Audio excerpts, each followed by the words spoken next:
Kowe nang kene tetep karo aku ning pendak-pendak ono Nayaka tekan kene kowe tak delikke. Oke, ora masalah. Oke, ning sampean lahir batin Ketuban kowe tak kandhani ya Bagong ning aja kaget. Kowe tak kandhani nggonku.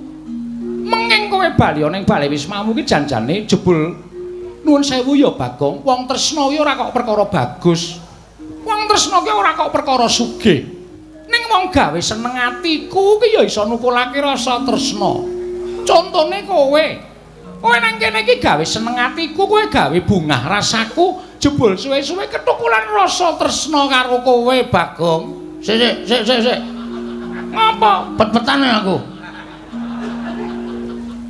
Kok pet-petan sebabe? Niki kula metung. Tenan apa mboten mengendika sampean kok rasane kaya ngimpi? Ora, iki tenan. Yakin? Iya, tenan. Ah, iki. Berarti mengke lesare kula pun mboten teng isor amben. Ora, jejer aku. Nang, Iya. ucul kelambian to. Entuk. Sakarepmu. Nek ngoten kula lungguh dhuwur nggih. Iya ora apa-apa lungguhan dhuwur.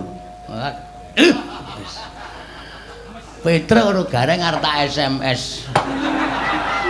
Kowe saiki nek nyebut aku Ndara, Truk. Petruk mbalas SMS Ndara dengkulmu atus iki. Ngayal aku wis dadi piyayi luhur ning negara Ngastina. Ning apike kowe iku ya aja nganggo sandangan kaya ngono, Bagong. Kowe iki trainingmu kuwi lho. Aku tak takon pirang dina kowe ora ganti? Nggih pun suwe. Kowe iki ora krasa apa piye? Training nggon bokong nganti tipis. Nganti ketok jeroane kaya ngono. Mengurung kula suwek niki. Kalang ya bendina sok nggo nglesot. Rene melu aku. Nggih. Rene tak dandani Ngangge sandangane anakku Lesmana Mandra Kumara. napa sirahe cukup? Sirahmu longono. Dongotina iya. Sirah kok kon ngelongi ora. Mengko dicukup-cukupke. Kene. Wah, iki arep gleleng aku. Kene. Iki patenggan.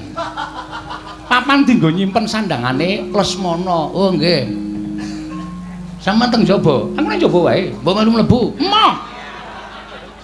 Ya lawange dibuka kula tak salin. Ora ditutup. Konjur lucu-lucu sapenake dhewe ora. Ponokawan Bagong. Wonten dawuh Kowe ngerti apa to sababe pirang-pirang dina iki pendak-pendak kowe arep bali marang bale wismamu aku ora entuk. Aku tansah gondeli karo kowe, Bagong. kula niku ya gumun. Kula niki meng abdi, kula niki meng batur. Sasampunipun sawetawis kula sowan teng negara Ngastina, sowan Ndara Banowati kok kula ajeng wangsul kok mboten angsal niku nganti meh seminggu kula tilem mriki niku jane enten apa? Tobat, Bagong kowe tak kandhani ya. Nggih. Sasuwene kowe nang kene kok atiku ki krasa seneng. Atiku ki rasa bungah. Aku kuwi jejering prameswari ora nate diwarengake metu saka kraton. Mung nyawang pepasrening Taman Saris, pendak dina rak ya suwe-suwe rak ya wis jeleh to nyawang tetanduran sarta indahing Taman Sari. Mula janjane aku kepengin srawung karo para wanita-wanita sak negara Ngastina. Ning kok ora iso mergo aku kuwi dadi prameswari. Bareng kowe sawetara nang kene kowe kuwi tansah nyambut gawe tetembangan. Suka-suka parisuka lah kok atiku saya suwe saya seneng, atiku saya suwe saya bungah, Bagong. Terus maksude kula mboten entuk bali, mbok kowe manggon nang kene. Tesih wonten kamar napa? Tegese sing mboten dingge. Mburi kae lho, gudang kae. Kena tok nggo turu. Wah, ya ora wangun. Kula nang teng mriki niku nggih. Lah wong biasane kowe iki ya turu ning patengganku. Ning ora jejer. Sampeyan teng dhuwur kula teng isor. Teng isor amben. pendak-pendak kula ken nembang sampean ming jawil tangan kula nembang. Terus kula nembang gitu. Iya. Lah kula purun teng mriki ning ya naiklah derajate. Naik piye? Naik ki apa? Munggah derajate aja mung dadi Bagong. Ning piye to apa ya abdi? Ya kowe tak dadekke abdi. Kok kayane kurang wangun nek. Niku dereng munggah derajate merga kula teng Amarga nggih ming wujuding abdi. Teng mriki kok ming abdi. Mbok dunggahke derajate napa to napa? Tobat kowe iki wonge nyenengake Bagong piye? Yen ndelok praupanmu ngono ya lecek. Nanging yen disawang pancen nyenengake. Nggih, manjen kula niku wong sing gawe senenge wong, ora tau gawe kuciwane atine wong. Iya pancen mengkono. Ora apa-apa gawean sing mapan ana ning negara Ngastina yen tok tandangi mesti cepet rampung. Nggih, pancen kula niku nek karo gawean niku ditak dhisikke perkara seneng-seneng suka-suka parisuka Gojek niku keri. Ning gawean rampung sik. Iya pancen bener. Heeh, anu nggih. Iya Bagong. Nyatane gawean kabeh ya rampung. Jrambah Taman Sari ya resik, pendak-pendak esuk tok pel, sore ya tok pel. Nggih, kula niku nek ora nyambut gawe awak kula jimpe. Awak kula kesel.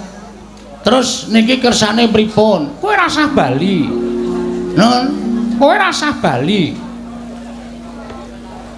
lah terus anak bojo kula Ya wis mengko dikirimi pangan sarta dana prabaya saka kene ora usah wedi.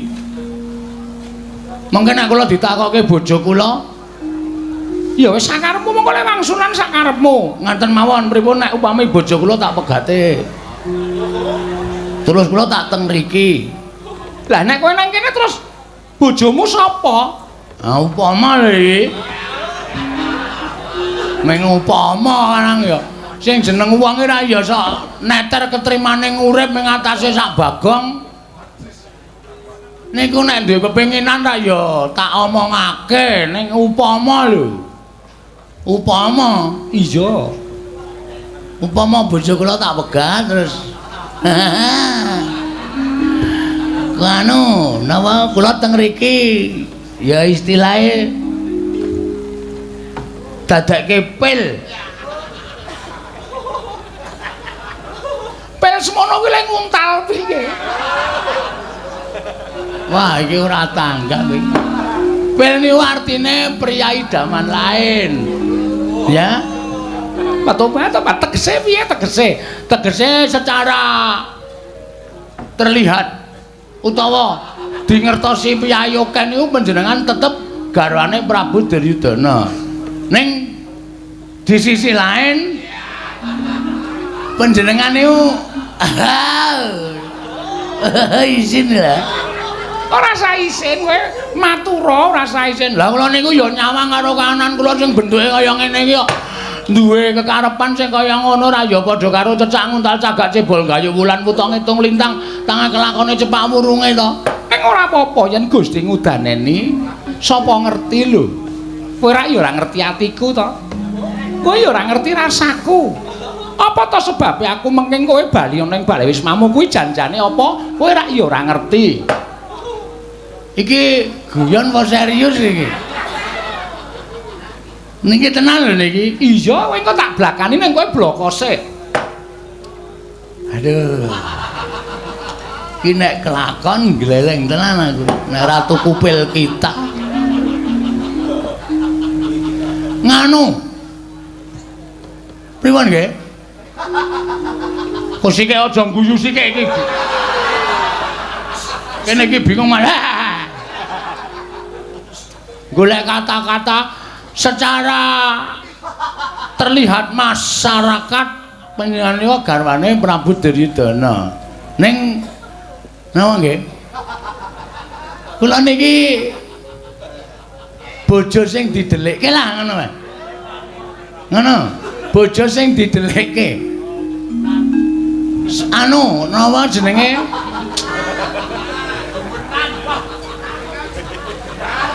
Medenan. Tobat. Dadi yen ngono kowe iki ngarepake supaya aku gelem karo kowe napa piye? Mbok menawa Upama aku gelem piye? wah gojek sembrono iki Ora, upama aku ora ngendika karo kowe upama aku iki gelem piye. Ning aja nganti kawanguran dening Sinuwun Prabu Ngastina. Kowe nang kene tetep karo aku ning pendak-pendak ana nayaka tekan kene kowe tak delikke. oke ora masalah oke ning sampean lahir batin Ketuban kowe tak kandhani ya Bagong ning aja kaget. Kowe tak kandhani nggonku. Menging kowe bali ning bale wismamu iki janjane jebul nuwun sewu ya Bagong. Wong tresna ki ora kok perkara bagus. Wong tresna ki ora kok perkara sugih. Ning wong gawe seneng atiku ki ya iso nukulake rasa tresna. Contone kowe. Kowe nang kene iki gawe seneng atiku, kowe gawe bungah rasaku, jebul suwe-suwe ketukulan rasa tresna karo kowe Bagong. sik Ngapa? pet-petan aku Kok pet-petan sebabe? niki kula metung tenan apa mboten mengendika sampean kok rasane kaya ngimpi Ora, iki tenan. yakin Iya tenan. iki berarti mengke lesare kula pun mboten teng isor ramben Ora, jejer aku. nan Iya, ucul kelambian to entuk. Sakarepmu. nek ngoten kula lungguh dhuwur nggih Iya ora apa-apa lungguhan dhuwur. Petra karo gareng arep tak SMS kowe saiki nek nyebut aku Ndara Truk Petruk mbalas SMS Ndara dengkulmu atus iki ngayal aku wis dadi piyayi luhur ning negara Ngastina Ning apike kowe iku ya aja nganggo sandangan kaya ngono, Bagong. Kowe iki trainingmu kuwi lho. Aku tak takon pirang dina kowe ora ganti? nggih pun suwe Kowe iki ora krasa apa piye? Training nggon bokong nganti tipis. Nganti ketok jeroane kaya ngono. mengurung kula suwek niki kalang ya bendina sok nggo nglesot Rene melu aku. Nggih. Rene tak dandani. ngangge sandangane Anakku Lesmana Mandra Kumara. napa sirahe cukup Sirahe sirahmu longono. dongotina iya Sirah kok kon ngelongi ora. Mengko dicukup-cukupke. Kene. wah iki arep gleleng aku Kene. Iki patenggan. Papan dinggo nyimpen sandangane Lesmana. oh nggih sampean teng jaba Aku nang njaba wae. mbok melu mlebu Emoh. ya lawange dibuka kula tak salin Ora ditutup. Kon njur lucu-lucu sak penake dhewe ora. Wis, nah gene wangun. Kene. Batobat yo. Bareng disandangi ora mantra-mantra abdi. halong kire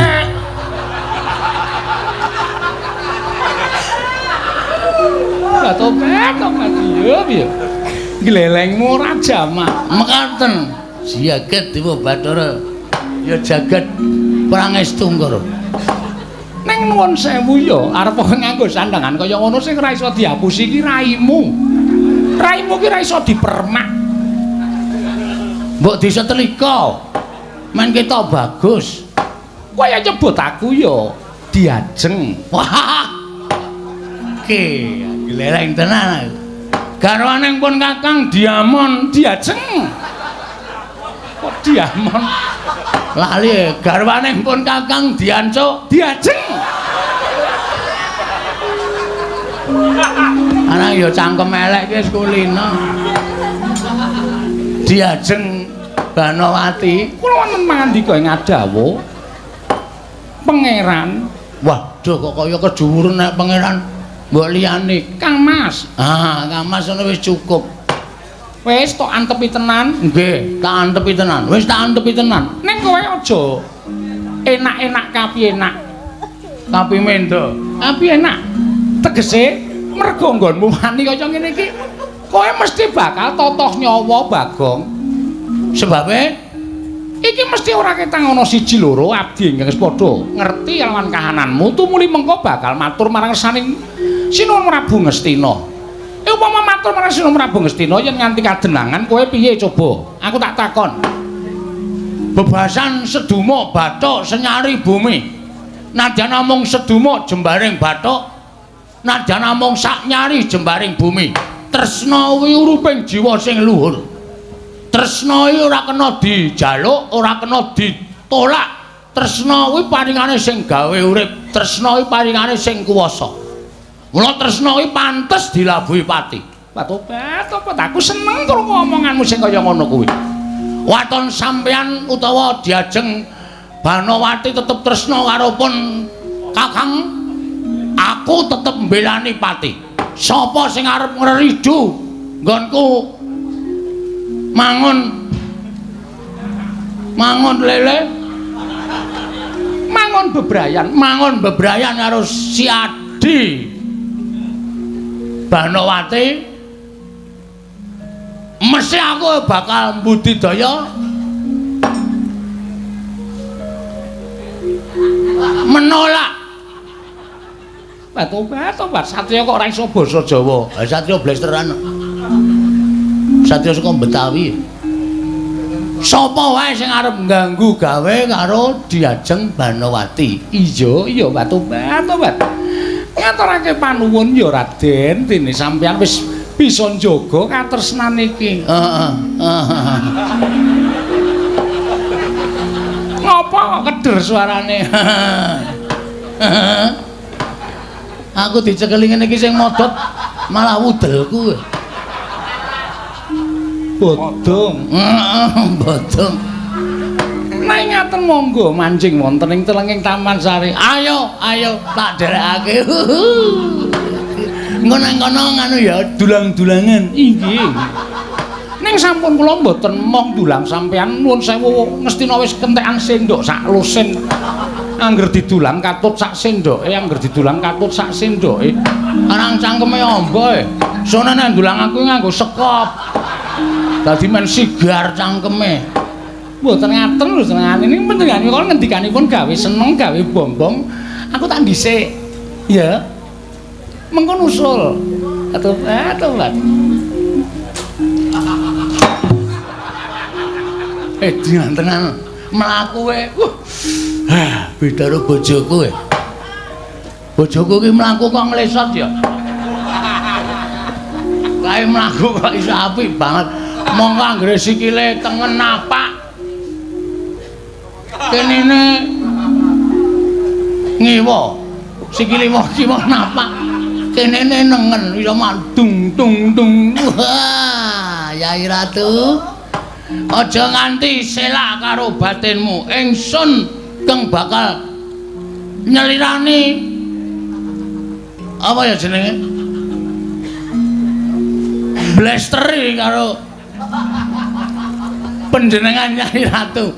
Wah lho mlebu patenggan tenan Diajeng Banowati pun kakang sumusul marang sira Diajeng.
sedasa menit jam kula. Ora apa-apa watonku setengah 4 selesai. Sing penting Bagong insap. Nek ora insap ya terserah lah. Ya angel lakone nggih. Mboten dados menapa, nyatanipun fenomena menika wonten nembe dumados wonten ing bangsa lan negara kula lan panjenengan inggih menika Indonesia. Kathah ingkang mestani akibat perang politik lan sak piturutipun namung nyatanipun dinten sak mangke para pepundhen kula pinisepuh mitra kawruh mudha-werda ing sami lenggah wonten ing Bima Martani mriki langkung-langkung ing kapandekan menipun Bapak Saipul ingkang sampun paring dana dhateng putra-putra yatim piatu paring sumbangan inggih menika wujud bibit coklat lan sak piturutipun ngantos ngresmekaken inggih menika Bapak Kepala RT 05 mawi pasugatan pergelaran wayang kulit dalu natas matur sembah nuwun tanpa pepindhan kula wis kuwatir mergi pundi-pundi laladan menika sampun boten mikantukaken wujudipun keramaian wontenipun keramaian kados wonten ing media sosial sampun muncul wonten ing Surakarta menika sudah dilarang tempat-tempat wisata tidak boleh didatangi lan ditutup lan keramaian berwujud apapun menika sampun dipun stop. Jakarta ugi ngaten. Kula saking griya sampun kuwatir waduh kok tekan kono gek ra entuk nganake keramaian. Ing nyatanipun mriki menika tesih tetep percaya bilih menapa menika menawi pitados kalian awakipun piyambak menika mboten badhe wonten menapa-menapanipun kados ingkang dipun ngendikaken lumantar inggih menika media-media ingkang sampun mapan wonten dalemipun piyambak bahwa kekhawatiran menika saged nyuda dhateng napa kekuatan awak niku lho jenenge. Nah, niku. Kok menghan niku to iki aku. Pokokipun kekebalan tubuh menika badhe meningkat kalau kita punya kepercayaan diri yang kuat. Ning nek kuwatir keweden menika kekebalan tubuh badhe suda. Mongko nyatanipun virus menika tumama wonten tubuh ingkang kirang kebal utawi tasih dereng kirang sentosa mila kedah ada kepercayaan diri bahwa kula lan panjenengan sami saged nampi lampahan menika kanthi legawa. Menika ingkang kula aturaken. Sembah nuwun Pak Saipul sampun paring dedana mboten ngemungaken kalian para yatim piatu nanging para kadang-kadang kula ingkang nyatanipun inggih tasih kedah dipun bantu. Nggih menika kanca-kanca penabuh lan ibu-ibu waranggana. Matur suwun. Panjenengan iki ya lho penabuh ki ya ora mung kok ana lho penabuh sing yatim piatu wis ora duwe bapak, ora duwe simbok ana. Penabuh sing wis ora duwe bapak ana, sing wis ora duwe ibu ana. Mula kudu disumbang. Kanthi sarana gelar pergelaran wayang kulit dalu natas menika. Matur sembah nuwun tanpa pepindhan. Matur nuwun Lek Darminto tasih kepareng lenggah kalian garwa. Lek Kuswala matur suwun kok ya ora tuwa-tuwa. Wis semono wae. Menika rencang kula. Ya sedulur ya pepundhen ya. Rumiyin nalika penyahipun suwargi Mas Kaca Kang Mas kula menika tasih ndalang kula kalih Mas Lek Kuswala nika tasih nabu kali mendem.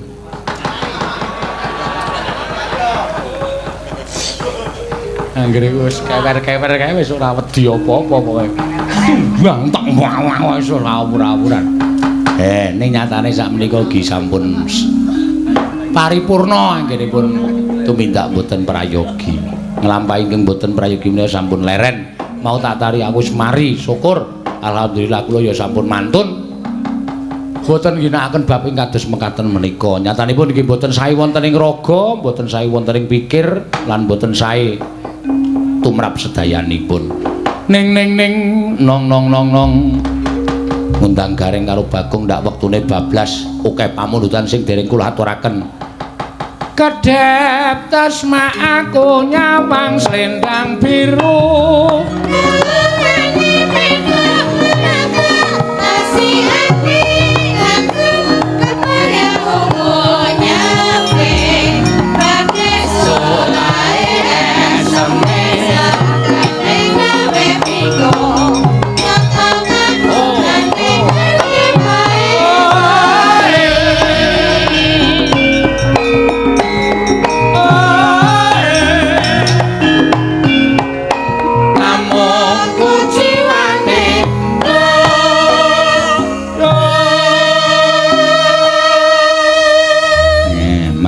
nuwun. Neno neno neno. Monggo. Mbak Ria. Ah, kawit mau ndak ming lenggan bae. Pipine niku lho enten lalere, Mbak. Napa? Senes niki senes laler. Oh, andeng-andeng to. Oh, pengen dumuk napa? Mboten. Lha niku wis ra, lha niku wis ora wani ndumuk wis pokoke wis. Lha niku ming tak nggo bojo kula sing nang omah. Oh. Niku nek mboten kilap. Ora tau kilap kula niku. Manekung ya, Pak. Apa mau wani ndumuk niku ming kan mboten sengaja.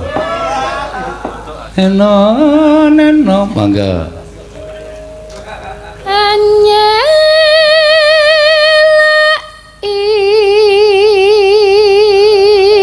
Janji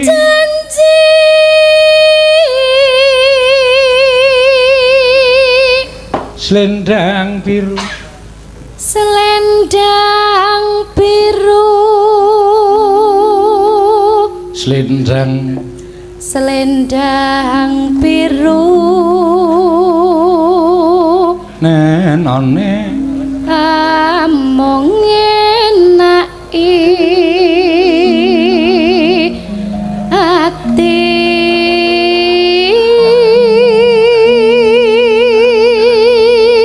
Nora tekan Nora iya kok do meneng malah do geger dhewe-dhewe ngrungokke swara iki lho malah do ngrasani napa to? Ngrasani sampeyan mesti wong ya. Kula apal karo watake wiyaga niku apal. Anggere ana sinden nyuwara mesti gelo-gelo kok to lulu kok to. Geger.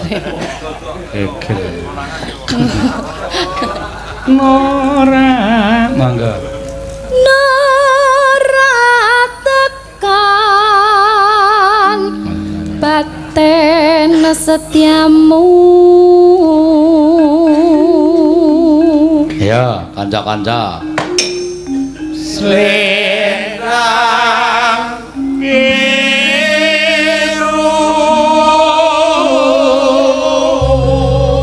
Wah, suarane digawe-gawe, Don. Selendang biru. Nganti kala menjinge munggah medun. Tetep ana janjimu selendang. Monggo dipun dawaken srepek. Mangga. Tatap mana janjimu selendang biru.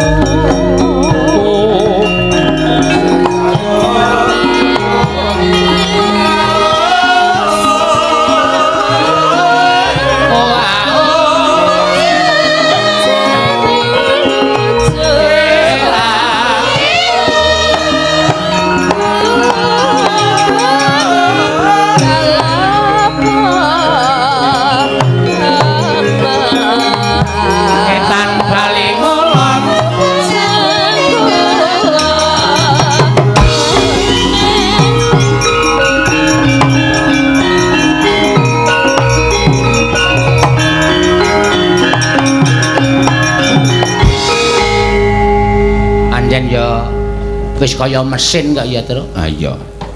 Sesekit mau sore tekan nyamene kok ya ora do rumangsa kesel. Nek entuk sambat ya wis kapok ring jan. Nek entuk sambat, Wong nek sambat ya entuk bajing-bajing. Ha iya, heeh. Kudu profesional, sing jeneng wong nyambut gawe kudu profesional. Ora kena sambat loro. Iki ana sing loro siji. Wah iya. Tusio, Rasa ditiliki, rasa. Disantuni. Kene wae kekurangan santunan kok. Nyantuni Tusio. Wis men, kancane do girong ra gelem gironge mbok men kuwi. Nek wonge nyetel keloro-loro lho. Wis men tak gawe grantes kok pikire. Iya, matur sembah nuwun karo Pak Saipul, Gong. Heeh, iki wis kepareng paring aku ya kaget lho, lagi bengi iki asli sumpah ora gol gawe-gawe. Bima Martani aku lagi ngerti iki. Oh. Sing biasane ya Sela Martani, Taru Martani. Iki ana catetan ning jadwal kok Bima Martani iki apa sing nanggap Ndara Werkudara kaya kudu. Panjenengane kelurahan Bima Martani. Salor tambahan. Nek mbiyen jaman isih dolan karo Lek Kuswala ya jedal-jedul nek tambahan kono ya terus. Heeh. Karo ngesak botol. Ha iya. Saiki wis ora ya kok. Wah, saiki wis tak tinggal jauh-jauh. Anu jenenge gagas karo awakku. Ya wis syukur. Apik kuwi. Ya wis ade muga-muga nguncupake asta kunjuk ngersaning Gusti penyari Bapak RT 05 sing wis dilantik bisa amanah ya bibit coklat ya iso ngrembaka terus ya Pak Saipul tansah peparing dedana karo nuwun sewu minangka dadi kewajibaning wong sing kedurungan brana picis wong sing kedurungan bondo donya kuwi rejekine sak 2% dudu nggone awake dhewe nanging pancen dadi kagungane wong sing mbutuhake kaya to bocah yatim piatu mbok-mbok rondo sing wis sepuh ya ora ndek gawean ki dadi tanggungan terus wajib disantuni heeh ngono iki ya apik ayo bapak-bapak duda sing ora ndek gawean sing wis sepuh karo bapak ibu sing jompo sing wis sepuh kuwi wajib entuk santunan ya wong sing jeneng monggo panjenengane kuwi 200 wong lho Reng. Bayangno, 200 bocah disantuni kabeh. Kuwi tok nggo conto, tok nggo patuladan. Tepakno awakmu dhewe, mergo rejeki iki kudu nggonmu dhewe ning yen bisa-bisa rejeki iki ratakno sato ben padha iso ngrasake. Sing entuk rejeki kowe ning sing ngrasake wong akeh. Wo rejekimu kaya grojogan, banyu mili ora ana enteke. Ha ya terus tenan. Ning nek kowe entuk rejeki kowe cethil karo kiwa tengene, wah ya wis ming diparingi sedhela wae. Engko bar kuwi terus kowe ngrekoso lemu golek rejeki. Ning nek rejekimu iki tok ratahi karo tangga teparo sanak kadang mitra kawruh kiwa tengen sing wajib ngrasakake tok wenehi rejeki ben iso melu ngrasake, wah tenan. Gemlontor kae. Muga-muga isa ya terus. Ha iya, ora muga-muga. Kudu iso mergo kuwi kewajiban. Ya, tak niati tenan, tak niati. Ha. Mula nek ana kanca nyambut gawe kira-kira kepiye ngono kuwi iki kowe ya nyantuni Reng. Wingi kowe dilapori mobil sinden ketabrak ning jalan tol Ngawi. Edak-edak turu ta kowe? Aku turu tenan ya nyuk tak plathok ndasmu tenan kowe. Aku ki turu tenan tekan omah iki lagi dikabari nek mobile sinden ketabrak nganti mubeng-mubeng untung orang glimpang sing nabrak. Oh. Sing gender pas turu ning jog mburi iku. Mongko sing ketabrak pas sirah. Terus delek-delek. Ora ngomong apa-apa kae meneng wae. Lah kuwi wajibe lek geter iki sesuk nek prei bancaan. Kok bancaan lho wis diparingi slamet karo sing gawe urip kok. Lho nek lumrah ditatap nganggo montor buantere 140 luwih, gek kene mlakune ming 80 ku rak mobile nganti mubeng. Kaya ngono kuwi nek slamet rak ya isih diparingi slamet to. Mula kuwi saiki ki urip ki rak mung gumantung karo sing gawe urip to. Ho. Nek lumrahe kan mesti nuwun sewu, tatu sirahe. Ning gandeng nuwun sewu, sirahe iki wis ndablek. Ora bakal iso tatu. Iki senengane ora. Ayo terus do nembang terus. Yo. Gamelane dijereng kok. Sore mau udan. Ane mergo donganing para lenggah sing nalika sore mau wis diwiwiti pengajian, Bapak Kiai wis ngendikake sarta wis ndonga bareng-bareng udane terang nadyan deres sedela ning saiki wis terang. Ayo. Wis diparingi donga saka Pak Kiai, nyatane ya terang ya terang. Ayo padha tetembangan sing kepenak. Ya. Ngaturake apa? Ya aku sing tuwa ya tak tetembangan terus. Ya. Apa? Sapa sing kepareng mbok suwune pambiyantu? Tak nyuwun suarane adikku wedok. Adimu apa? Adikku pernah itu. Mbak Ayu Purwalestari. Kuwi senengane sok ngadek-ngadekke sok mbayok-mbayokke. Ya wis ben ngarang ya Mbak Ayu Purwalestari. Oh iya. Tok suwune apa? Ya sing kepenak, sing iso dienggo piyai sepuh, gandeng sing mresani ya piyai sepuh ya ana, sing enom ya ana. Gathik glinding. Wah lah kuwi. Ya, coba kaya ngapa? Karo men kanca-kanca leren truk mesake ngrekoso tenan lho nabuh aku wis tau ngrasake nabuh lho. Demung sedhela ya tangane ya kaku tenan. Aja demung, aja demung. Ngecer.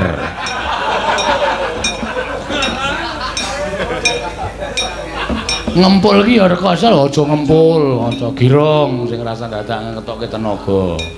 Aku ki ora tau tak peksa kok, Gong. Ha iya. Monggo Mbak Ayu. Cakepanipun sami di ngono kae. Sing kabudayan ngono kae. Ayo cakepane buka buku sithik. Iya. Dap nggih, Pak. Heeh, rasa kesusu. Nggih, pun. Neno. Monggo. Kenapa Agnes kok diblonyo-blonyo? Masuk angin. Masuk angin medun ora apa-apa. Turu neng mobil apa turu neng transit kono. Ora usah dipeksa, engko ndak dikira aku ki jiat-jiat ora entuk medun. Meduna. Neng ngendi le turu omong aku. Tuwekan. Maksude mengko rak tak tileki to, Tru. Tak gawake dokter saka Sutkesmas. Dasmaskes. Ya ora apa-apa. Ya men dipandu karo sapa kuwi mas-mase sing streaming kuwi goleke nggon kana. Ngaso. Ora apa-apa wong jeneng masuk angin aku nek masuk angin ya medun kok. Mayang ya medun. Lah witekno mbangane kenapa-kenapa? Iya. Langsung ngomong sing di omah. Kula ajeng mandhap. Pun sesuk le ngopahi sak karep sampean. Dun, wis ngono wae. Turu ning mobil. Bareng tekan mobil mari, gojek karo kanca-kanca. Kulino. Ayo gawe. Badi suntik udut. Badi suntik udut. Roning kamal Ngomongke pusaka. Winoresita Winur Sita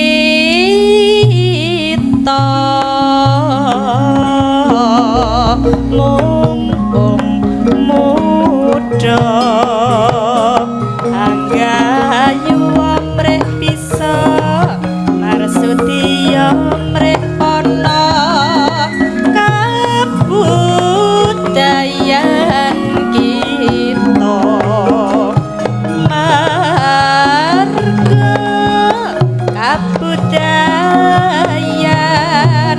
dedalan paring utama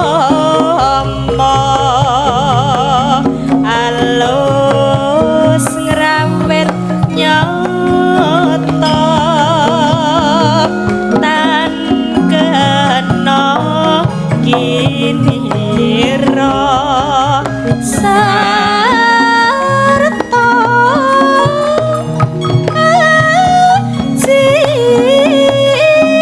neng nos walan bangsa sayatine mongka cena kabudayan kang nyata kabudayan kang nyata marmo duh pramitra padha antepana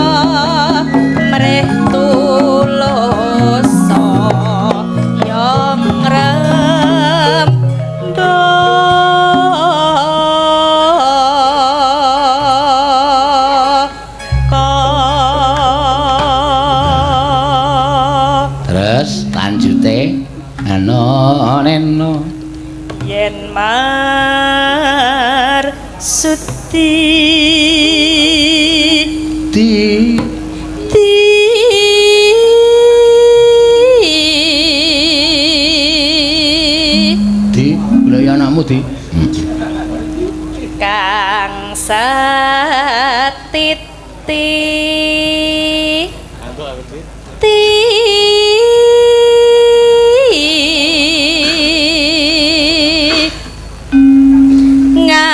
ngati-ati takon guru kang yakti padha samiti padha samiti padha samiti mata padhep terus sing ati nyatane ngawuri aja ngati pangabakasku aja lali sirian maun iku wawal rasa yakti tan burung sira nuli antuk kagunan sejati.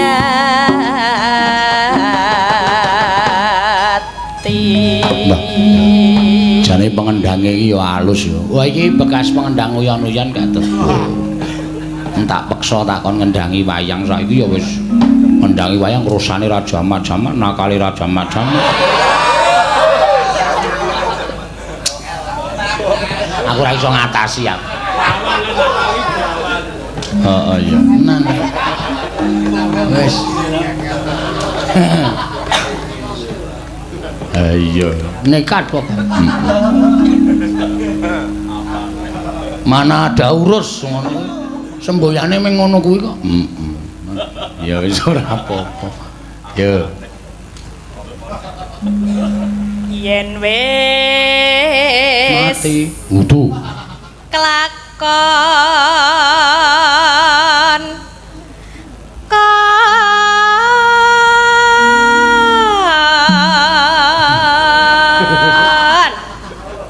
Neno. yen wis kelakon kon Ngapa to, Gong? Ora apa-apa. Nah, kon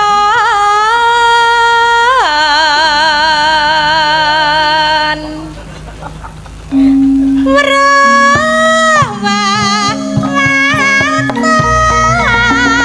nara-pijer-pijer takon naragukan Tuhan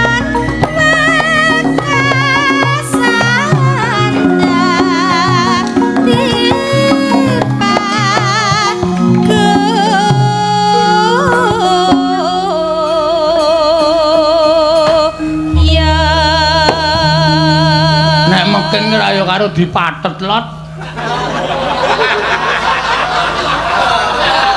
Apa suarane cemengling neng tangane sing kiwa ki ngapa?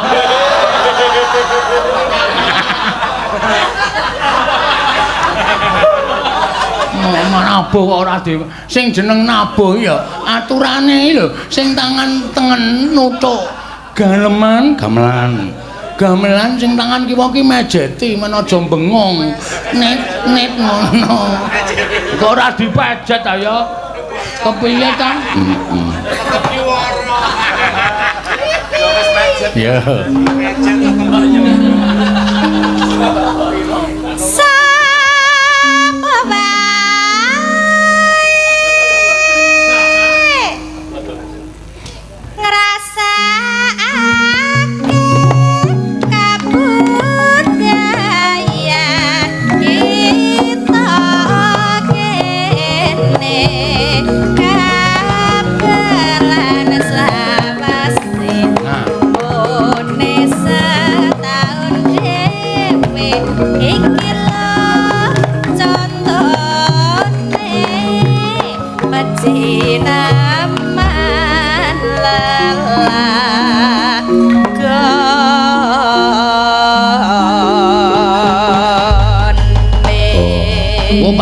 sing apik pekinge kok terus. Waduh.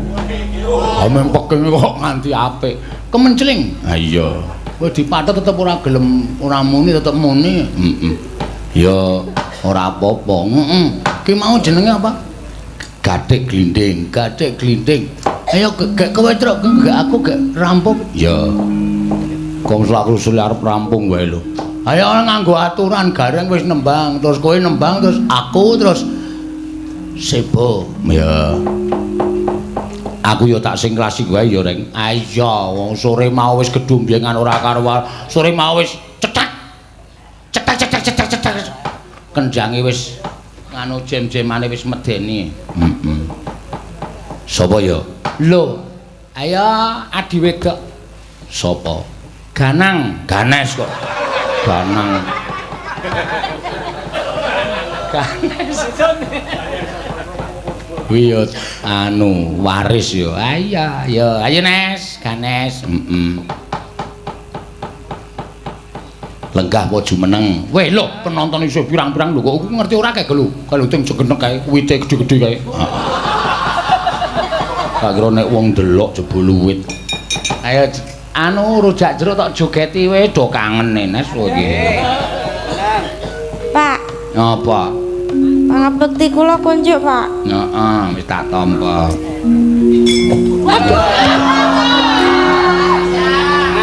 Sinden kok nyambi asah-asah. Boten. Wis numplaki orisa ya. Kene tak lapi kene sah. Ngalup bae lho. Mbok aku dina iki minggu esuk ta iki. Pengen olahraga ya rasane. Ha iya. Ya Nes.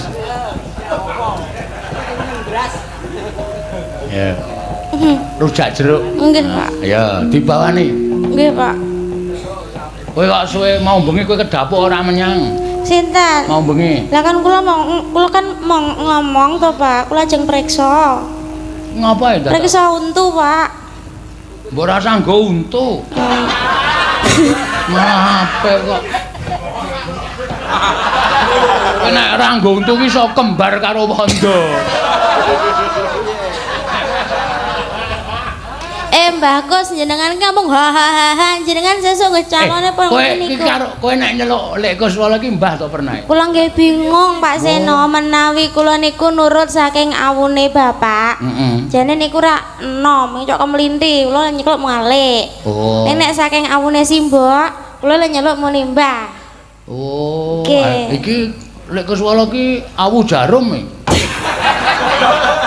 Awu jarum dengkulmu. Nggih, Mbah. Mbah Darminto Mbah ya. Darminto nggih. Mbah Darminto kalian Ibu. Ibu Simbok. Lho. Lek kok semala jenengan napa tasih? Hahaha. Wis ora, wis mari saiki omben-ombenane banyu aki.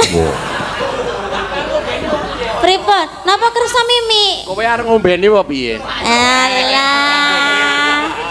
Pak Seno kula jane isen lho gadah lek ning celemer ngoten niku kian.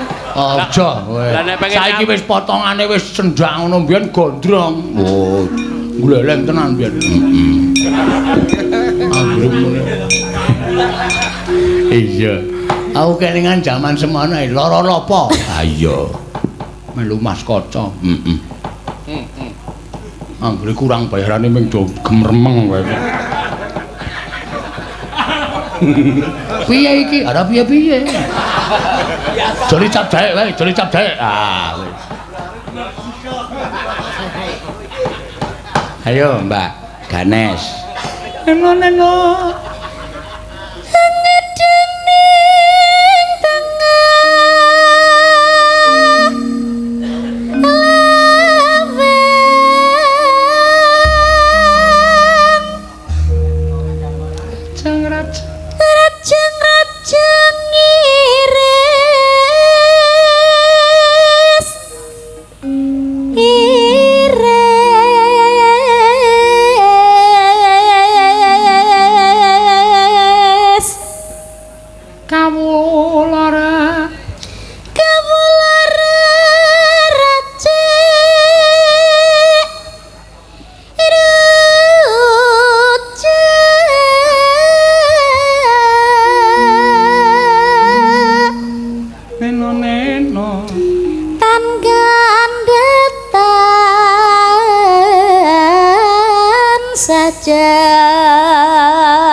Cawes nenone mugi dadi ya jampi rucake kinecer jero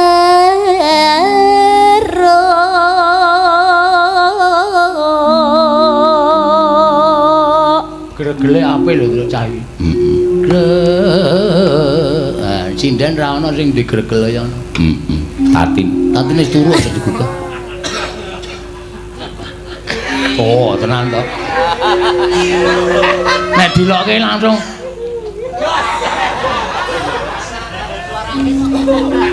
ampun dioyo-oyo Pak nek kula maju njur mungkin kula tengok ajeng dijelungupke nek jejer mungkin yuran ten kowe to aku doyo-oyo Pak Seno ngoten kowe iso dikasari to karo kowe. Mboten Manenono ora usah wedi kuwi. Kuwi gedhe gombong kok kuwi. Kuwi tok coblos domno ora. Wis mengkari sirah tok kae dingil-dingil. ning layah lambah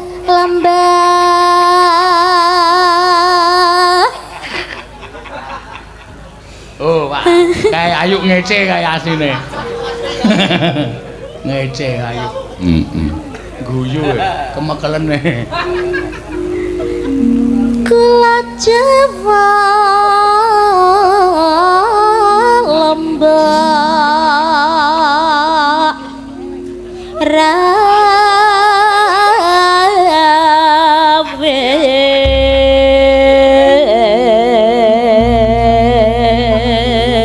Ora suwe. Ya. Nora suwe bapakne tole wis teko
dibantu monggo ibu-ibu.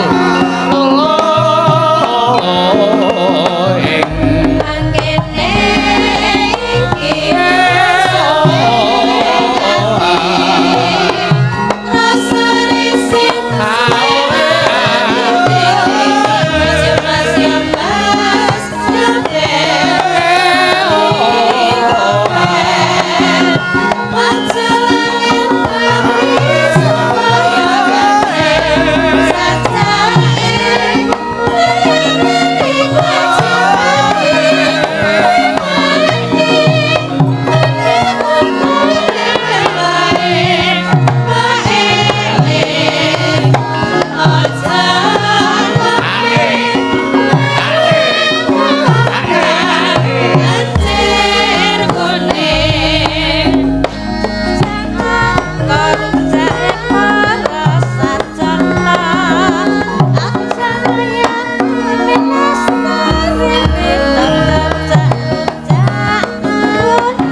Dibawani Nes. Pocong. Ya. Bapak Pocong pasar Mlati ngisor ndengkul Kidul Denggung. kidul denggung. Ya. Pak, mungkin nek niki bener le nyanyi Bapak Pocong. Heeh. Mungkin nek langsung trijik teng wingking angsal mboten, Pak? Trisik bablas teng wingking maksudnya, Pak. Ajeng mejeti Agnes. Trisik langsung bablas nguyuh ngono ta maksudnya? Mboten ajeng mejeti Agnes. Ya ya entuk heeh kan. Nggih, tenang nggih, Pak nggih. Omong ana Agnes kon mung kurang tak idak-idake. Ya ya. Ya. Bapak Pocong.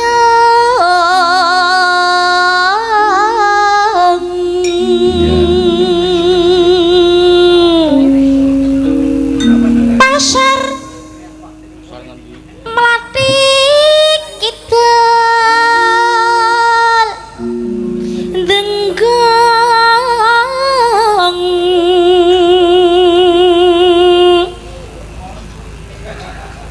Kricak. Tak kira krecek. Kricak Pak jenengan ki bangsane panganan. Ya ini iki karang nek weruh panganan kaya ngawe-awe ra. Nek ngerti kula, Pak. Nek ngerti kowe? Ngawe-awe mboten. Ra. Mau. Gaya. Bisa sedulur.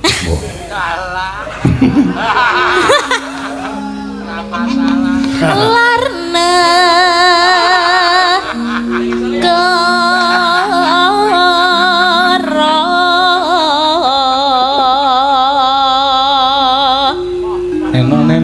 pasar gede lareng loji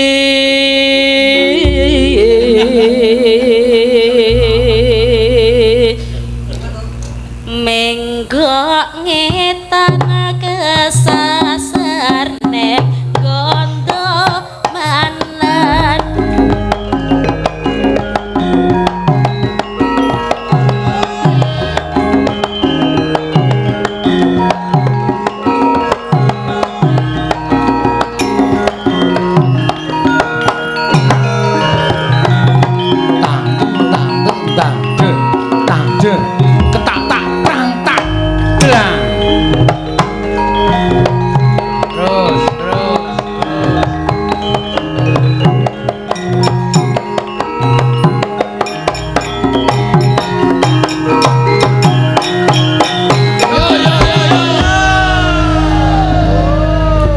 Sindenku rak bebas-bebas terus. Santai kok. Bar nembang terus melarikan diri ya no. Ya, manen ora apa-apa kong. Sing jeneng bantu karo kancane. Jebul Ganes ki tukang pijet. Oh. Ora kacamata ya. Nyatane arep mijeti Agnes ki mau dhek ngerti aluran-aluran nggon penyakit-penyakit kuwi. Ya iki mengkari nawala siji sing urung iso diaturake, Gong. Sesideman sing nyuwun Pak Dukuh. Wah, iki Tatin sing disuwun. Ya. Sesideman yo. Jan alem mantenan. Sesideman yo Tatin sing dijaluk. Dadak ngolet-ngolet. Iya. Melek sik. Hah? Ben melek sik jare turu. Ora kok. Wedi. Wedi terus muni ora kok ngono. Melek kok. Yo gaji meneng. Iya, mangga.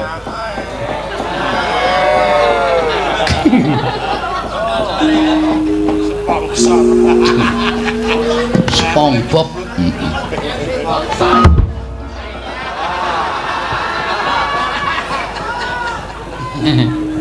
Sik, Pak. Semangat lho, iki amplope durung tak owahi lho, isi ana isine lho. Pak Dukuh Bima Martan. Iya. Dibawani Sesideman. Ora mripate we bening kaya ngono kok turu. Mbon. Wis. Sadis tenan.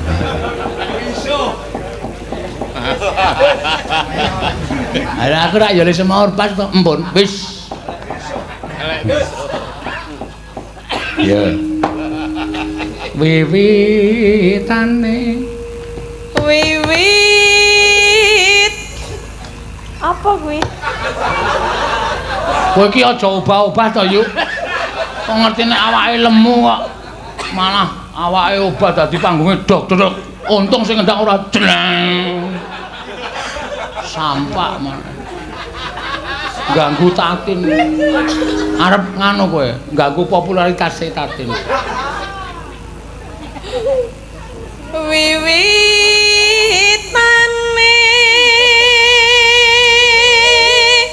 aja iki bejo ming muni dek mben kae dilingguhi Tatin ro ayu ki panggonge langsung ndlesep kok. Congkoke sing nggon mburi kelir langsung mak ndlep. Terus kelire doyong. Apa takon misah sesuk iki nek pentas ki ayu kono, Tatin kono, dadi kaya buta brahala loro dijak.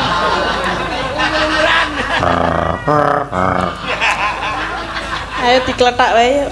Hah? Piye arep tak kapake aku? Ngletak. Hah? Kupinge budek.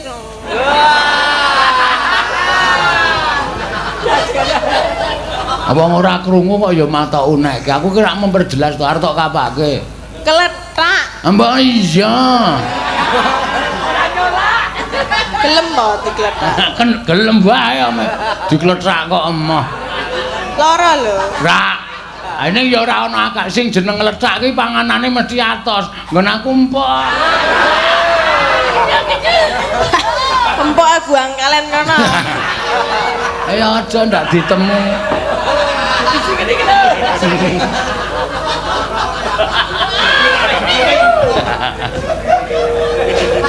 Ya. Anderek sang peke. Eno. Priya bagus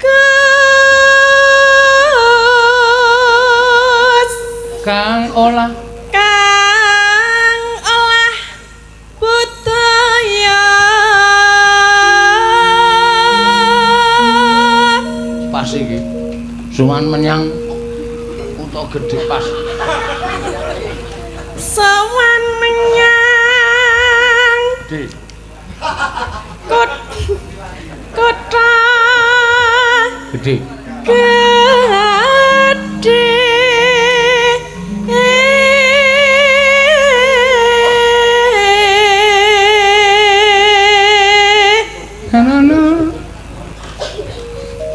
bandara terus yung yun Eno. selendang kuning Kang saking kang saking wukir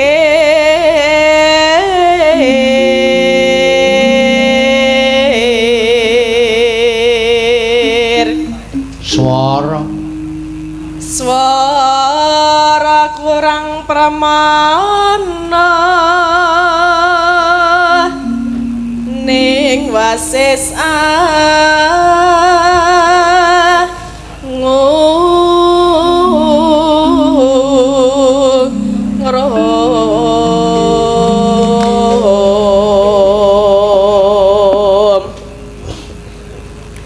angung marang bendara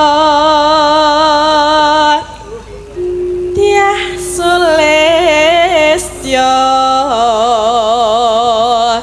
pijer ngincangake alis terus no sesideman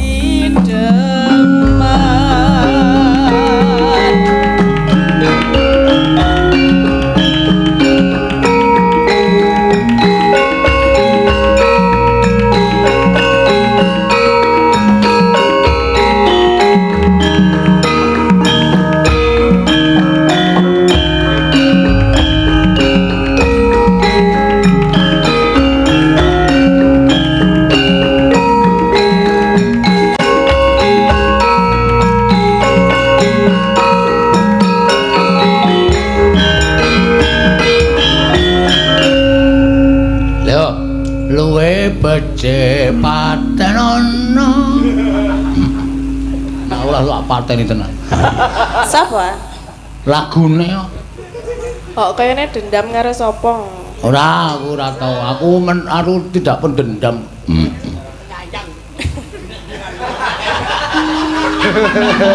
Kayak luweh becik patenan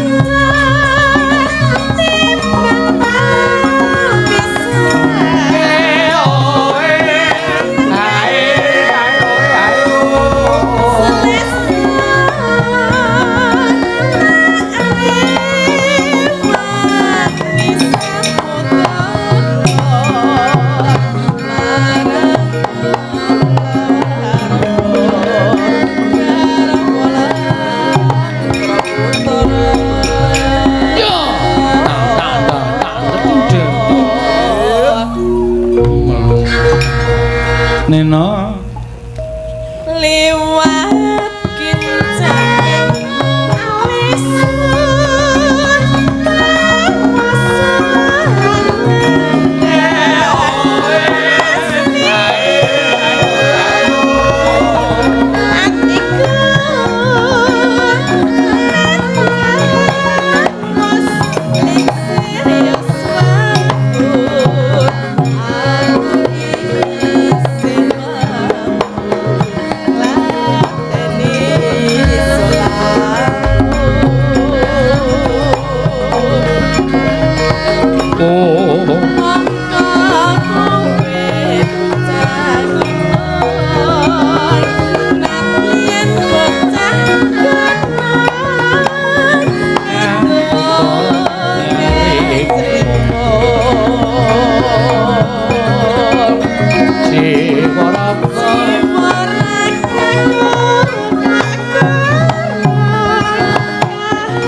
pengendange ayo kok takon aku. Nek menurut jenengan penak ora?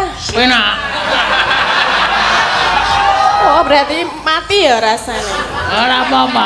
Ha pengendak. Kuwi asline pengendange iki mangkel, kula olehmu kemayu iki mangkel. Mangkel apa seneng? Takon ana dhewe. Takon ana dhewe. Mas Denko. Aduh.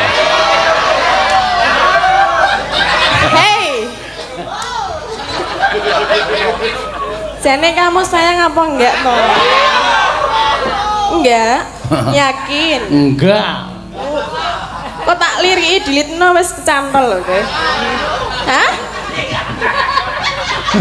Kirik-kirik ya, Bang, Apa? Kirik-kirik. Wah ya gila kowe. Oh, entene ora ngerti ya. Nek, Aku iki aja kok gayuh pengendang. Karo tukang kamera wis ditolak. kuwi iki jane meng lames ya dodo ya. Iki jane ya ingin to. Tengane iki do ngono kuwi nggodha-nggodha. Mulane kowe iki ra sok kemayu. Aku iki jogate meng jogate dendekmu nganggo. Ya kan yo Iki sing ditonton ki apa? Aku dene jogat ki awak kok. Lele arep apik kepiye wong lagi arep menikmati ngene-ngene wis anu andang ganti sekaran we ngawur. Ora ngawur kuwi pancen disesekke kok. Lah nek pas kuwi mau piye ler joget?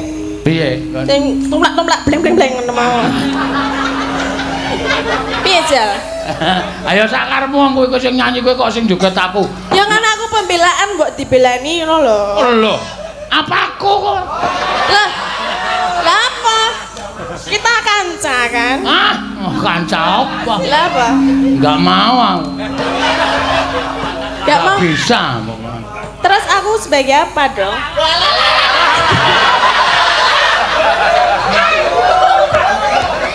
Aku iki karo aku meng partner kerja. Lah ya nek partner kerja nek ya aku dibelani aku dibully loh. Hah? Dibully. Nek ngene ya. Nek perkara kowe nembang terus diiringi kanca-kanca, kuwi manut kanca-kanca. Mulane ora sok aleman. Kendange wis ntuntung-tuntang kowe meng Lah lumayan aku gelem obah lho. tarian ular kakat ngene kuwi. Iki mau ora aku joget. Ora. Oh lah ya ora ngematke. Yo gawe terus ke. Terus gak aku nek ngono ki. Ayo Denko sing apik Denko. Denko Mesake. sing pek kok. Kurang ora. Pancen cangkeme tatin kuwi. Lah? Ora tau mlebu penakaran. Lah piye? Sing sae. Oh, Mas Denko. Sing sae nggih. Nah, nek Denko rak terus Denko ki nek dunekke sing sae terus jenggote rontok.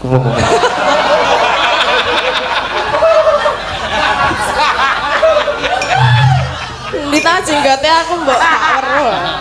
Oh iya. Ana jenggote. Ayo.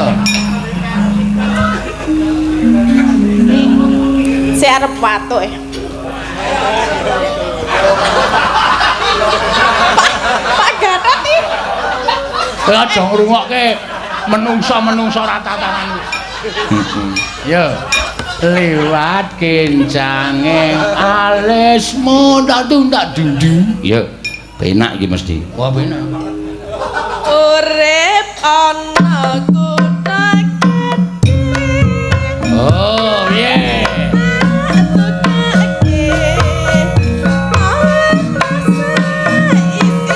Yo. Kok nganggo gedhe to iki to?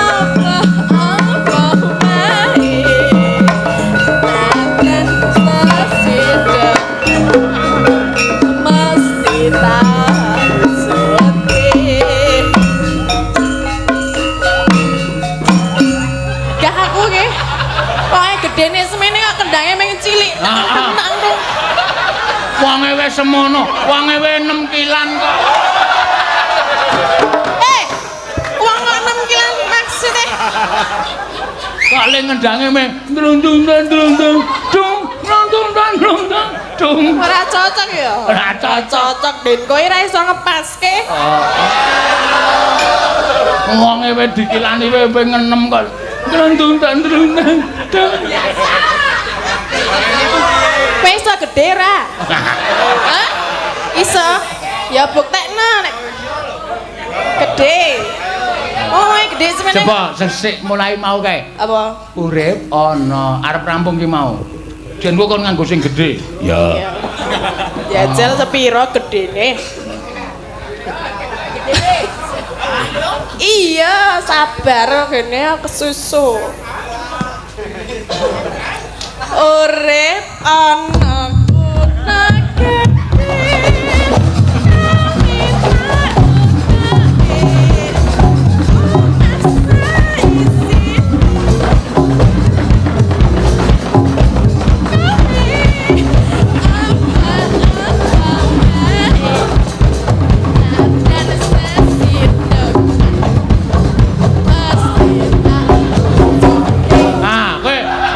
bareng gedhe lek mau megol mempeng ora jamak-jamak. Lah ya kudune gedhe ngono kuwi lho. Ning aku tetep ora puas iki mau. Waduh. Cok baleni ya kok latihan sik. Wah, iki. Wis apa? Kuwi mah Apane? amplop. Kayaknya Asah dilongi. ora lho. Awen ngeneh kan dadak dilempet ngopo? Nek ngene iki rak ya saru. Ya ora. Kaya dilempit. Apa kon ndlondor ngene iki? Ayo kutune dilempit to ya. Ya ngono kuwi wae ben transparan lho. Emah aku. Mau piye? Ewu-ewu kuwi nek ora dilempit. Tenuan nggih. Ya.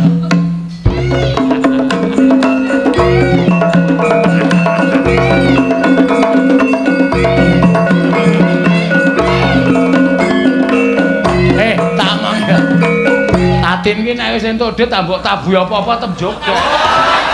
Ora ya, iki beteke rada apik nek biasane lek aku gah. Oke lagi nampa dhuwit ki ambok tok tabuh nganggo wong goleki cah ilang kae wis bobropring. Tetep Jogja.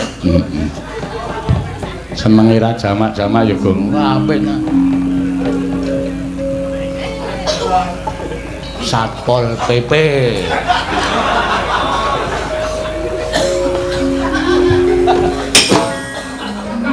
Leren.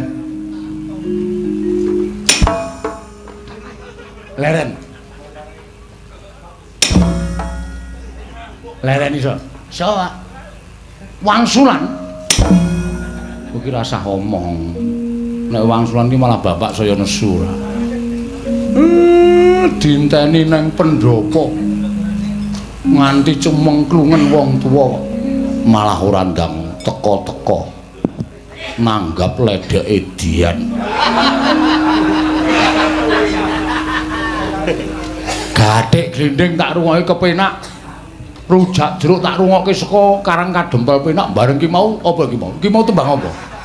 Sesideman, Pak. Ah, kudune ra tak dudang.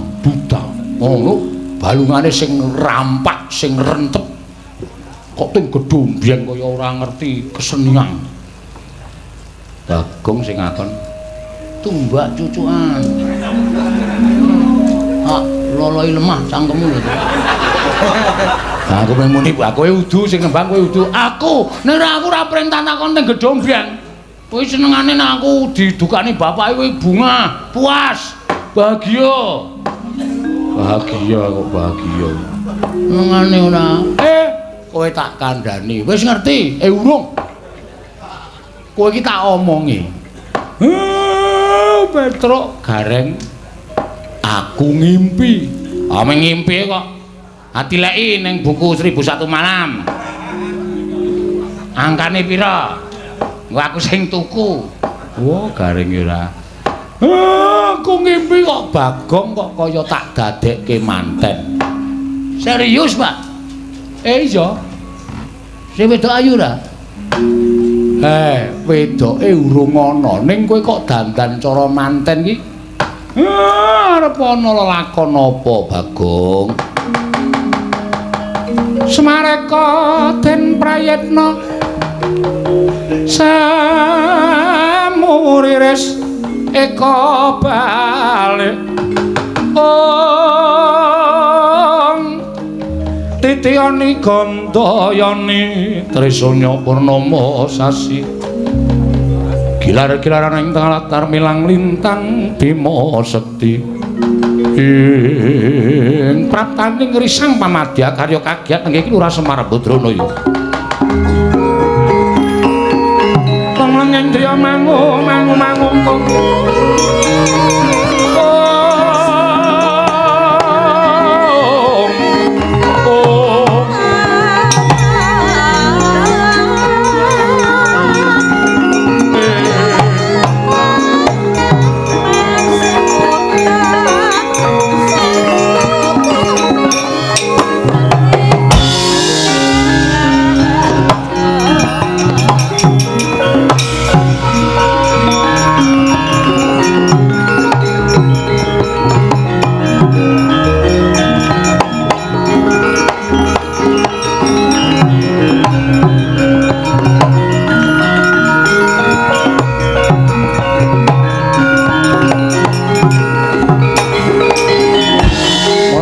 Sang Arjuna esmanya kang kamanungsan kasrepan tingkahing mungsuniran padha kadang ayiwataya Wilujeng Ndara ya Kakang Semar slamet tekaku Wilujeng Den Nalagaring iya Wilujeng Ndara iya Petra Wilujeng Gur enten apa sampean kok rawuh sajak kesesa Kakang Semar ora nyono babar pisan jebul dina samengko para Pandhawa kewirangan wiranging para Pandhawa disababake saka pokal gawene ya kuwi anakmu ingkang nerak pacak nerajang perbatang sing lar saka unggah-ungguh sarta tata krama ing atase amung derajating Panakawan ing atase amung derajating ceplik kowe kuwi mung batur lha kok dadi anakmu ora mbok kandhani mangke riyen to mangke riyen anak kula enten apa kok mboten kula kandhani niku sampeyan mara-mara terus nesoni kali Semar niku Koko Prabu Mandura paring dawuh yen to dina samengko Bagong wis memirang kelawan para Pandhawa wani gonjak kelawan garwa ing Ngastina ya kuwi Kakang Mbok Ayu Banowati yen kowe ora iso ngandhani anakmu aku ingkang bakal ngandhani Bagong Semar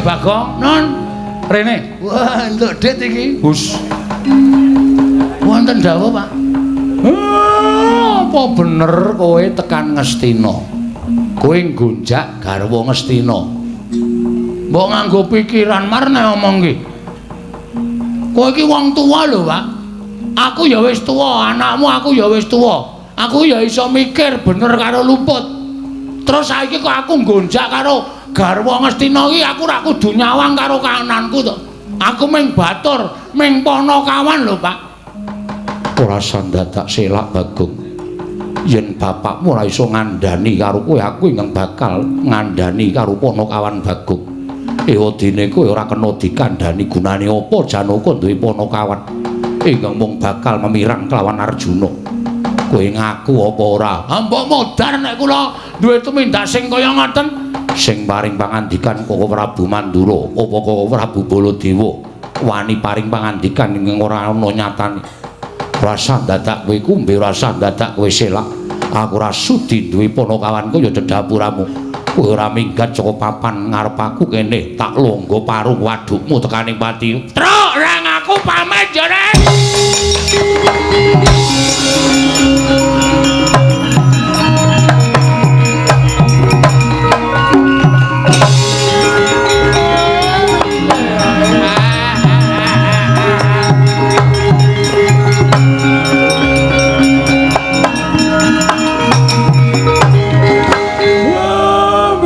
Panakawan kae kok Bagong kok malah mlayu lunga sajake Bagong wis ora duwe kata-kata wae dingo ngersane Ndara Janaka karo Bagong kandhan kata-kata iki ora iso matur ngersane Ndara Janaka Iki aku kudu nyatake. Nek ora ana nyatane anakku cilik loro gedhe ning apa-apa, tak tempuhke pendawane.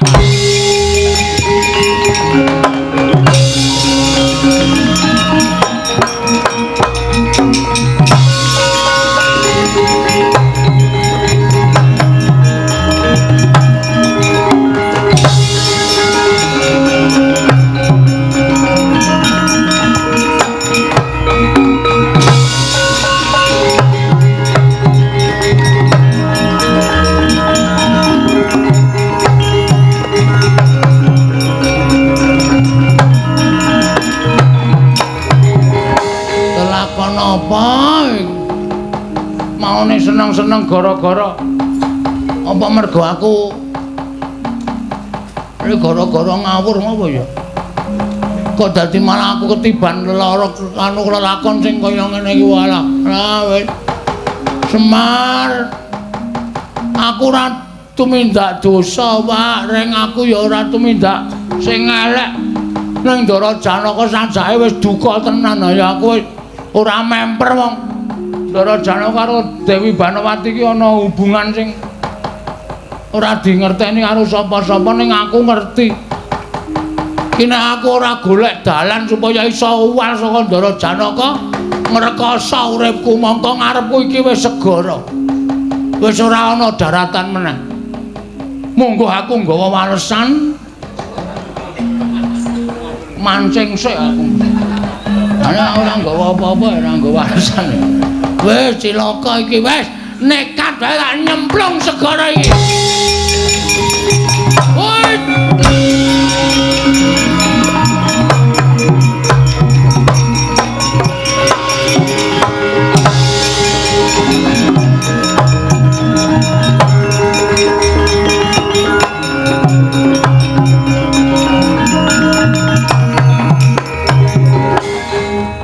Yen pancen kowe wis ngakoni keluputanmu Bagong, ikhlas karo nyawamu tak dongake muga-muga nggonmu mati iki mau tinampa dening panguwasaning Dat Kamurwengdat nyaur karo keluputanmu Wipanakawan Bagong.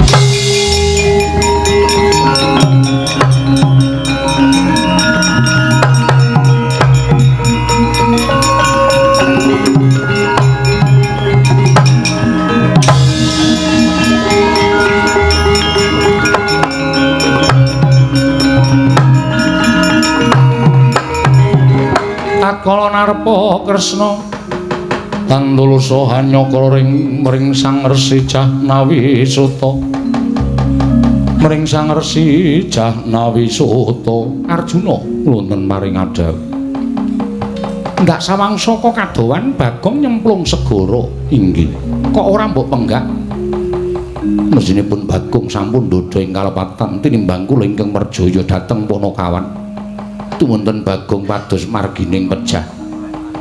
Kose aja banget-banget nggonmu ngluputake kelawan Panakawan Bagong. Saka pangrasanipun Kakang luwih becik lamun siadi lan pun Kakang lumarap ana negara Ngastina. Nanjeke kelawan Yayi Ratu Banawati apa pancen para nyata Bagong tumindak ingkang ora prayoga. Yen pancen bener ya wis tegese Bagong nyaur karo keluputane. Nanging yen ora mau ming saka pangreka dayaning para Sata Kurawa ingkang bakal miprili marang kekuwataning para Pandhawa. Arjuna, nadyan Koko Prabu Mandura kuwi kadangku sepuh. Nanging Koko Prabu Mandura kuwi dadi pengayomaning para Sata Kurawa bisa uga merga kewalik penggalihe wekasan mentala gawe urup-urup lawan Panakawan Bagong. Koko Prabu kasinggihan.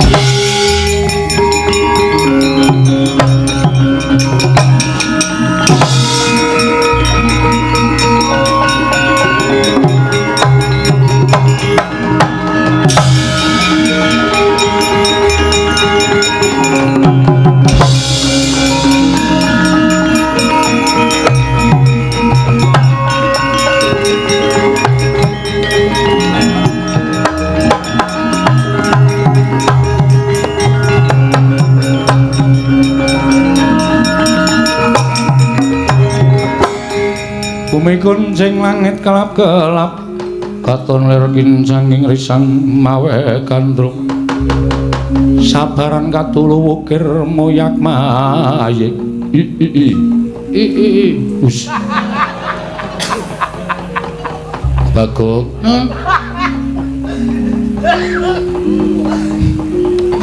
Ulun ingkang merpeki lawan jeneng kita.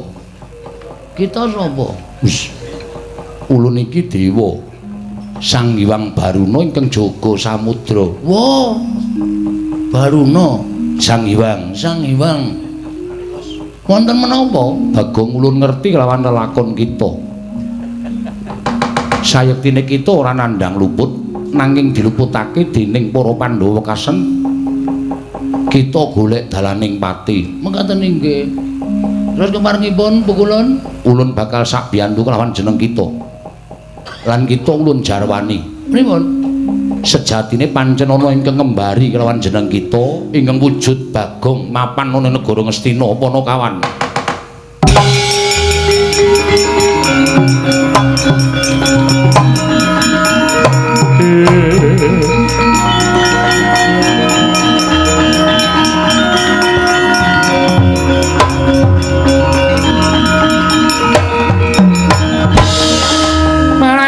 Bang wangaruna katinetrane nganggo rapo sabdaning kukiloring kanigara sageter kene donganing kulir wuwu sing pini panca ing strayali binatang panusmaning jajanan sekretaning bawana dadi enten menungsa sing memba kaya kula. Iya, pancen bener. Wah, ya keparat. Niki nek kula ora membersihkan nama, nyucekke jeneng kula, paling boten dilondre. Supaya resik jeneng kula, elek gedhoane Bagong tengesaning para Pandhawa. Kita bakal ulun dandani nggon metu saka samudra. Dandani cara napa? Kita manut karo panjenengan ulun. Oh nggih, ngestakaken dawuh supaya aja nganti kawistara. Kita nyaket ana negara Ngastina. Mengko yen ana wong kang njaluk tulung supaya kita mateni sarta ngrangket Bagong kang mapan ana negara Ngastina. Kita nyaguwana. Oh nggih. Dadi jalaran kita ketemu kelawan Bagong ing mapan ana negara Ngastina. Sendika ngestakaken dawuh pukulun.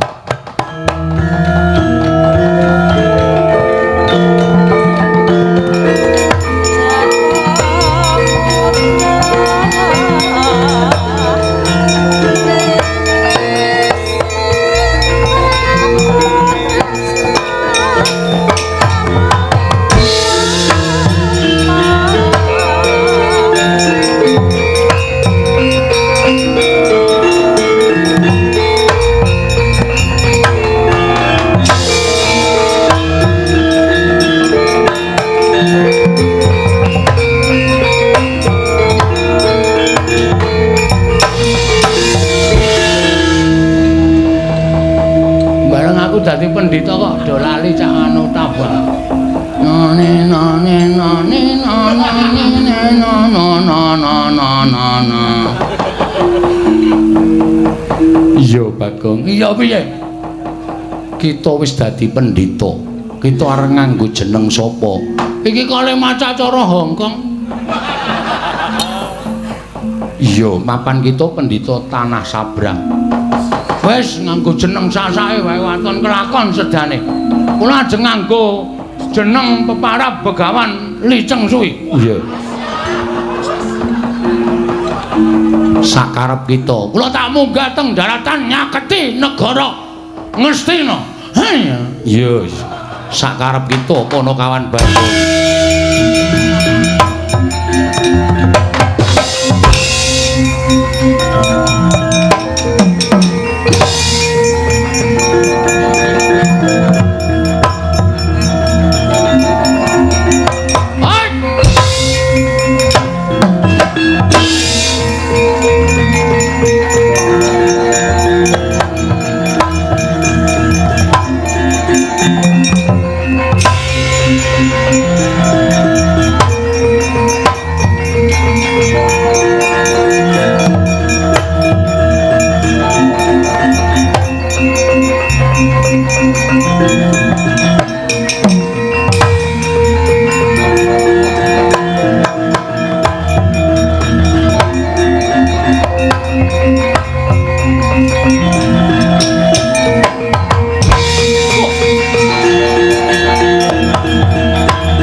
Kunjang Kanjeng langit kelap-lapaton lir kincanging risang mawe gandrung jagat dewa Bathara Janaka wonten dawuh ngandel apa ora lah kok iki ingkang lenggah ning kepungkuraning Yayi Ratu Banowati iki ora pangling ya mung sandhangane wujuding piyayi luhur nanging rupane rak Bagong to wong edan katone mau nyemplung segara lah kok wis mapan ning negara Ngastina Bagong wong kang kaya kowe kang ora ngerti marang tata krama kowe memirang kelawan Janaka mirang kelawan para Pandhawa maksude piye iki ora ana gluduk ora ana udan kok aku diseneni sak penake dhewe kowe wani gonjak kelawan Kakang Mbok Ayu Banowati aja ngono aku ora bakal tumindak sing ora prayoga nek ora keplok tangan loro nek mung keplok tangan siji ora bakal muni merga kabeh kuwi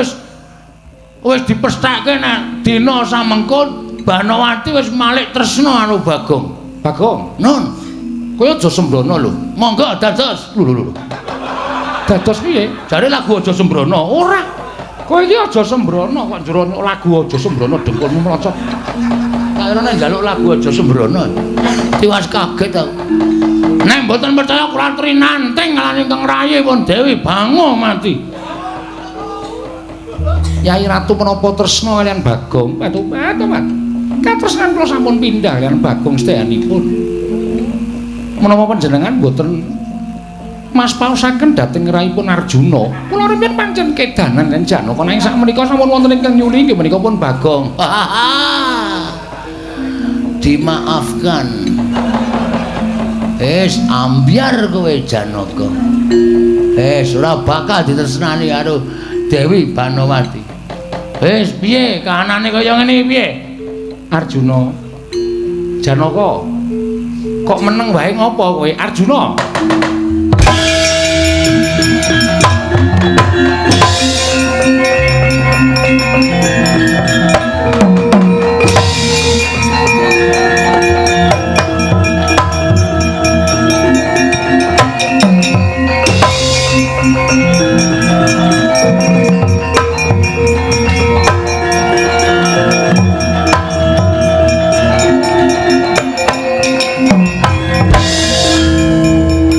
Yayi Ratu Banowati paring pangandikan nek ora tresna karo Janaka meneh kok njur ngengel kaya ngono lho.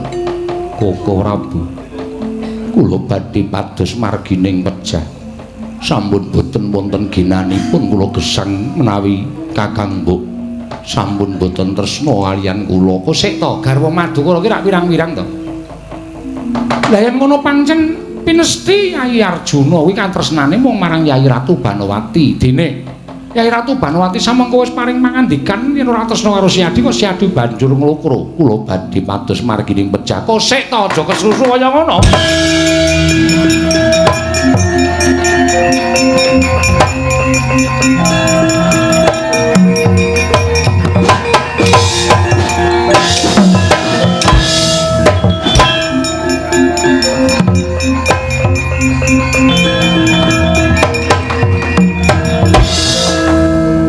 Ana pendhita kok sandhangane kaya ngene iki. Yayaan pendhitane. Ana siapa wae sabta dihawoki.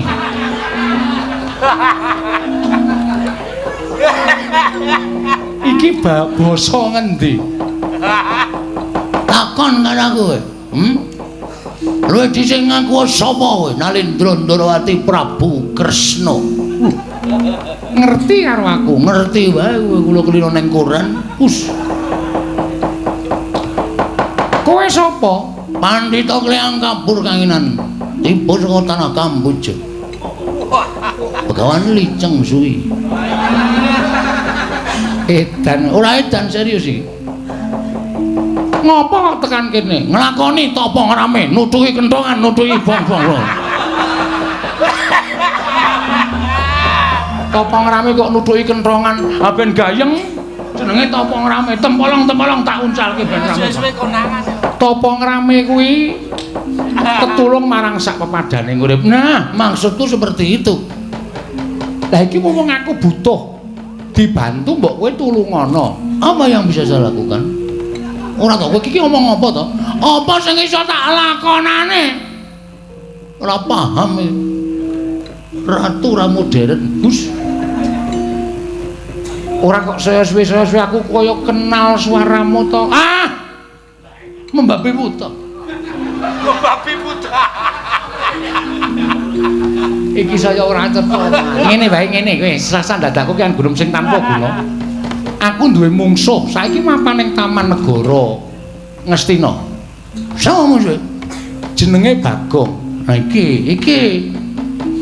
Kowe kira-kira iso mateni Bagong sing nang Ngastina apa ora? Lho. Aja ameng Bagong, sentir wae mati mungsuh. Naming Bagong sepira kekuatane? Yen pancen bisa matenono, minggir drajange dewan.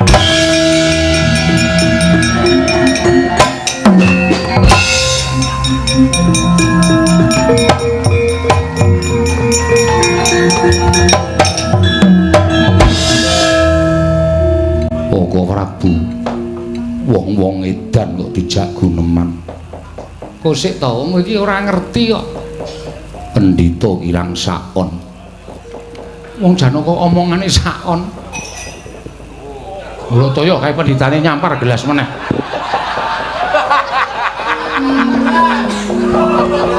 Rumangsaku kok wis ping pindul. Nanging mboten wonten ingkang pecah. Lho kuwi urusane seksi konsumsi kok dadak urusan karo pecah banget.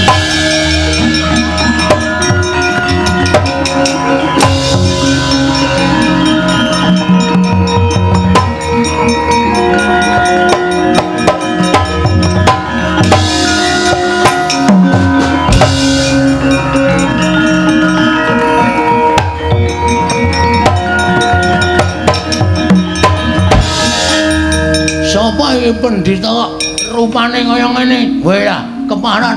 Lho. Kok padha suarane? Kowe sing jeneng Bagong sing ora arek jenengku ya. Iya, dasar keparangan. Kowe sapa? Serayaning Ratu Ndarawati Prabu Kresna. Pendhita saka tanah Sabrang. Saka luar. Aku Begawan Liceng suwe. Kowe Bagong, kowe isih ceng ora? Wus. Mati dengan semplo siraman.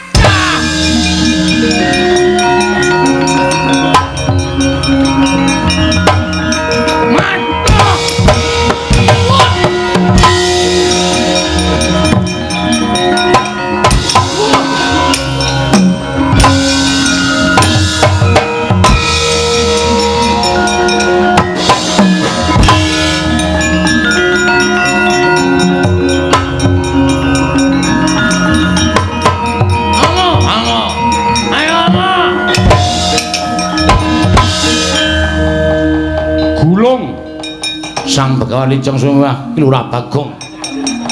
Nalika semanten ical wujuding Sang Pinandhita babar dan wujud Lurah Bagong. Wondene Bagong kemapan wonten negaring Astina. Babar garwane iki Lurah Bagong nenggih Nyai Boginem.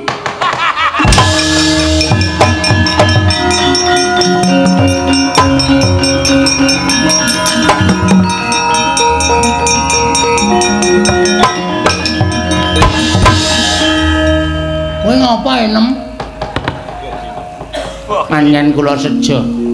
Panjen tak jarang. Lha wis ora kuat ngrasake sampean. Sampeyan iku wong lanang ora tau ngurusi kula warga. Saben dina ming dem-deman. Saben dina ming dolanan wong wedok. Nah, lha niku nganti kena-kena. Apa ta entuke sampeyan niku mabuk-mabukan teng omah ngejak kancane pirang-pirang nek empun terus diglangsar do muka-muka kaya niku sing ngresiki niku lara ati kula. Mula panjenengan kula sengaja kaya ngeten iki men sampeyan niku entuk paukuman saka negara Ngastina utawa negara Ngamarta. Lara ati kula. Sampeyan iso insaf mboten? Sampeyan iso eling mboten? Nyamane mboten iso insaf. Kula omah bali teng yam Aku jane ngapura Yayang. Oh.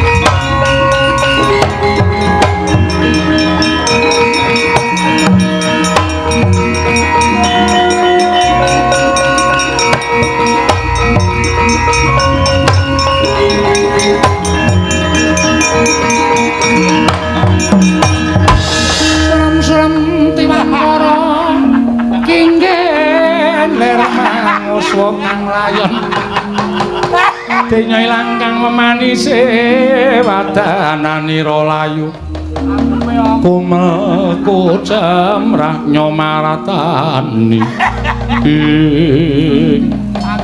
aku njaluk ngapura tenan ya mbok kiem sasuwene aku urip karo kowe bebrayan aku mung gunggung karo karepku dhewe aku mung mabuk-mabukan. Aku saiki wis arep insaf ya. Estu lahir batin ndak dicontoh karo anak-anakku. Engko ndak anak-anakku salah asuhan. Nggih ra ngoten ta. Matur nuwun nggih Mas, sampeyan pun eling pun dadi wong apik. Aku nekseni lho Bagong. Pareng sinuwun monggo kula pun mboten lajeng nyenggol. Inggih menika toya atos. Toya atos ki apa? Minuman keras. Oh. Dibasake. Mari kok. Mari terus kowe nek dolan nggon aku nggawa anggur petel ndasmu. Ya wis ora. Semar barang kuwi, Semar ki tuwa-tuwa omben-ombene malah lapen. Hus. Apa swala? Wong ora. Leren. Wis ora do mendem-mendeman. Sing apik wong enom ki pikirane dienggo negara ki jejeg karo orane gumantung karo kasantosaning para muda lan para mudi. Nek sing muda do omben-ombenan, do mendem-mendeman, negarane bakal rusak. Saka guru sing kukuh bakuh ki ning awake dhewe truk, ning kawula kaya awake dhewe iki. Mula kawula sing rukun aja ngrusak karo awake dhewe. Ya, Tru? Leren. Semana ra? Leren. Ah, wis ndelekke lapen tak ajar. Kari sak plastik guang. Wah, dicipi jojo nenggala. Nggawa nenggala barang ben sakmene. Sayang aku wis ora nerna, yakin ya sayang. Ya, aku wis ora. Estu nggih, Mas. Remen kula, Mas. Nggih.